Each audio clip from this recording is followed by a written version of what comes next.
Welcome to another Hollywood Times Live. Tonight, Valerie, Milano, and T. Felder interview musical artist Siena Liggins.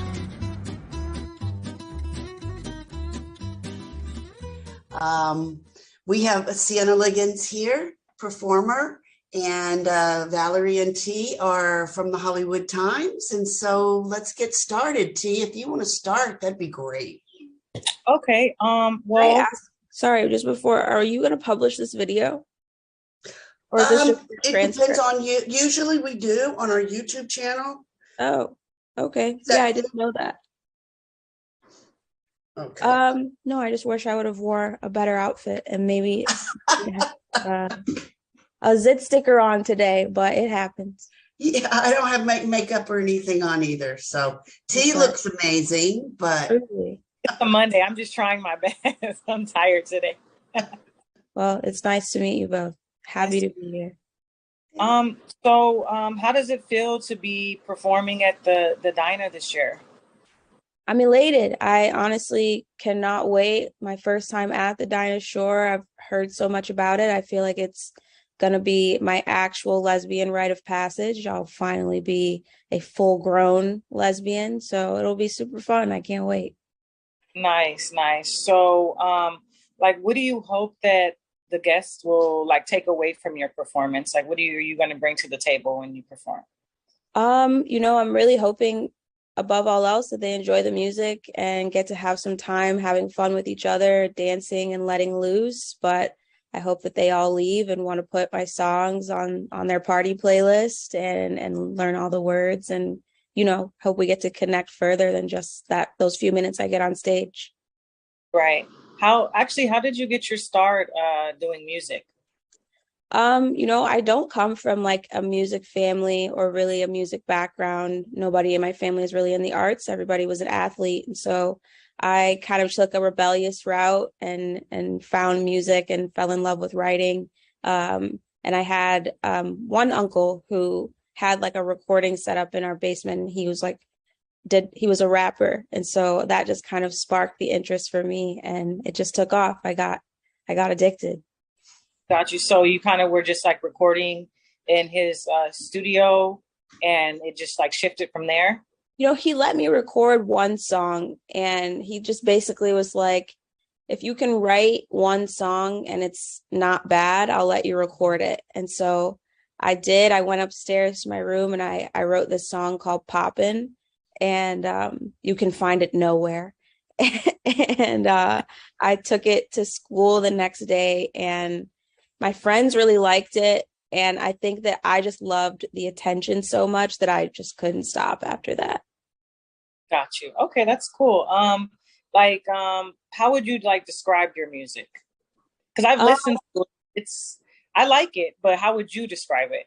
I'm curious what that means now. You liked it. How would you describe it? I would say I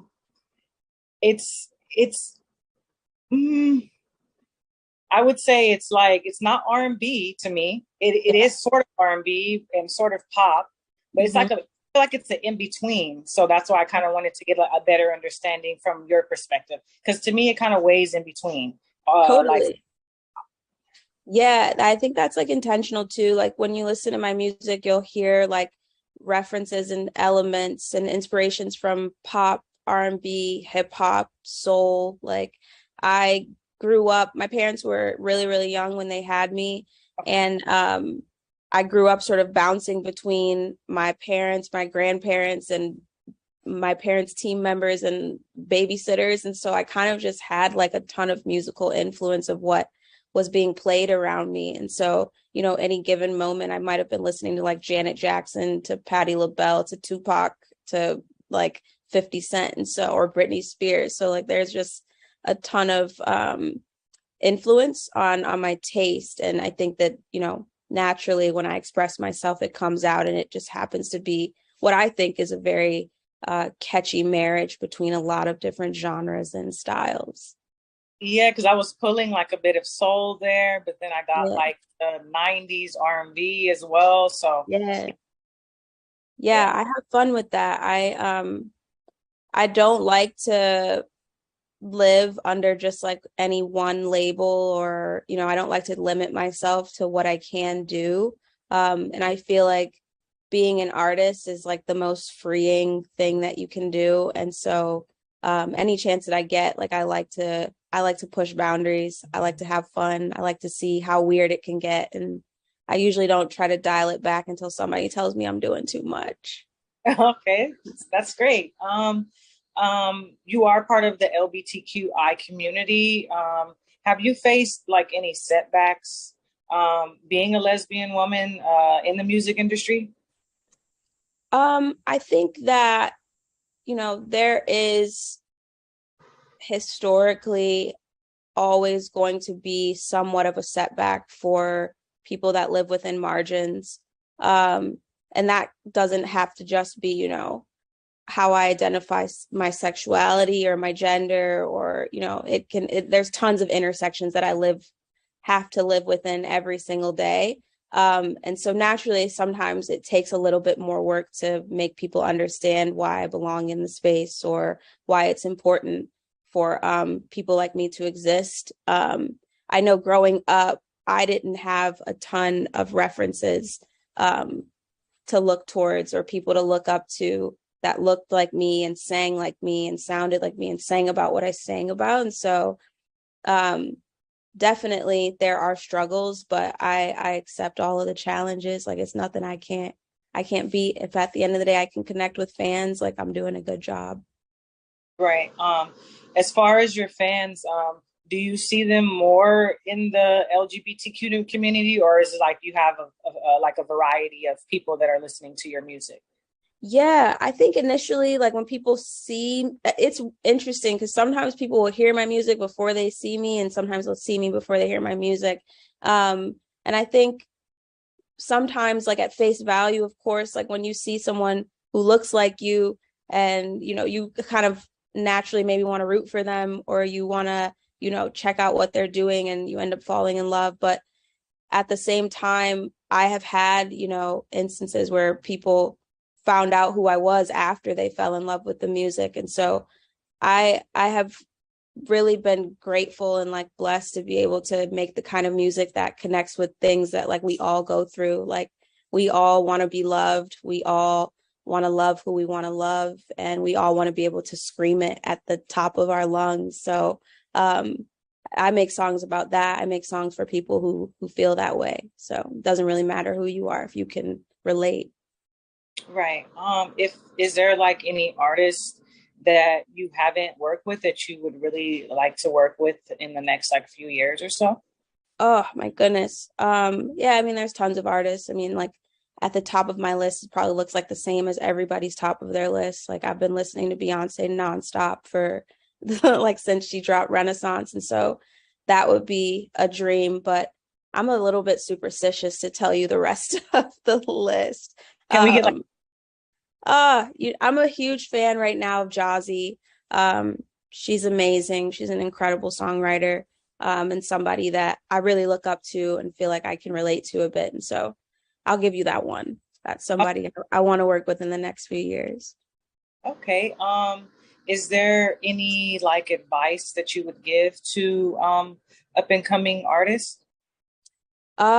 Yes, go for it. Do it. Like, do not, you know, doubt yourself. Don't accept doubt from others. The best chance you have at, you know, being fulfilled and happy with who you are is to put it out there and be unapologetic about it. And so don't miss out on what life has to offer you, what the world has to offer you, because it's very likely that there's somebody out there who's craving what you have to give. So just go for it. That's amazing advice, actually. What about like your new stuff? Like, do you have any a new project you're working on? Like, I know you can't probably say too much about it, but can you give us a little bit of something in regards to? So with my last project, Miss Out Tonight, I really, you know, used that project to sort of kick in the door and announce my, you know, presence and say, you know, I'm here. I'm not going to miss out on what's for me. You're not going to miss out on me. My next project really gets into some of like the emotions that I think a lot of us go through. It's still going to be a mix of genres and sounds. It'll sonically be kind of all over the place, but you'll get a bunch of the same like earworm hooks, stuff you can't get out of your head, the type of things that you'll start to love and then eventually hate and then fall in love with again, and so on and so forth. So yeah, it's I have some stuff that I'm planning on dropping after Dinah, actually. So maybe I'll preview some of it there. I'm working on that. Would love to definitely hear it. Maybe do I could do a review or something along Yeah, those. I would love that. Valerie, did you have anything? Yeah, I do actually. So Siena, you go by Siena Liggins or Siena X? How do you like to be? Yeah, everybody calls me Siena. My last name is Liggins. I love my last name. My dad loves my last name, so it was kind of hard to drop it. T and I just did a long interview with Mariah the other day, and I think what brought it to mind to me is we were talking about the performers that she's had over the last 30 years, and Crazy. Very interesting. Do they have a set time slot for you yet? Yes, I'm sure they do. I don't know that I know it off the top of my head, but I can send it to you guys after this call. But I want to say I go on around 4 or 4:30. So the pool party or the pool party. Yeah. So what part of town do you live in? I live in Atlanta, Georgia. Okay. Yeah. Why I assumed you were in LA, I don't know, but I'm there a lot. It's like a second Okay. home to me. I feel very adopted. Good. Yeah. Yeah. So how familiar are you with the other performers that are going to be at Dinah?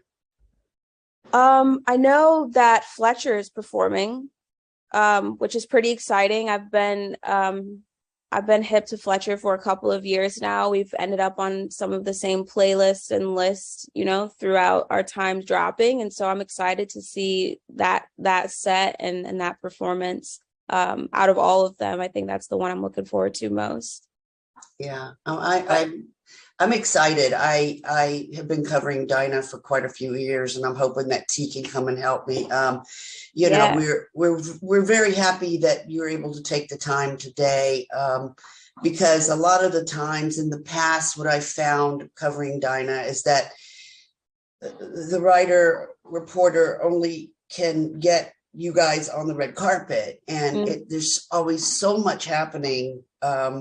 You can't hear, you can't, just all the distractions and the fans and the this and the that. So I really, again, appreciate your time today. Will you be, so you obviously coming to Palm Springs? Coming to Palm Springs. I'm going to stay the whole weekend. I'm going to do the full, like I said, this is like a ritual rite of passage for me. And so I'm going to get baptized in the pool and come out brand new queer.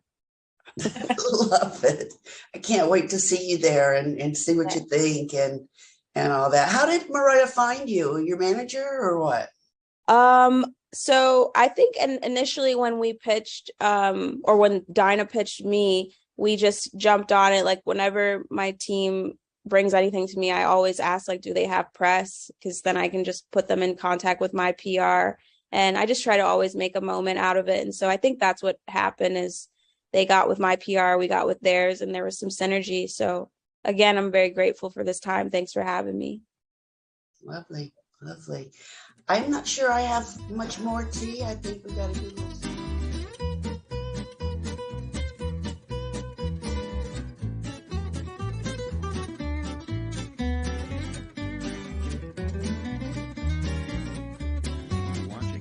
Suggest you subscribe to this channel for the next Hollywood Times Live.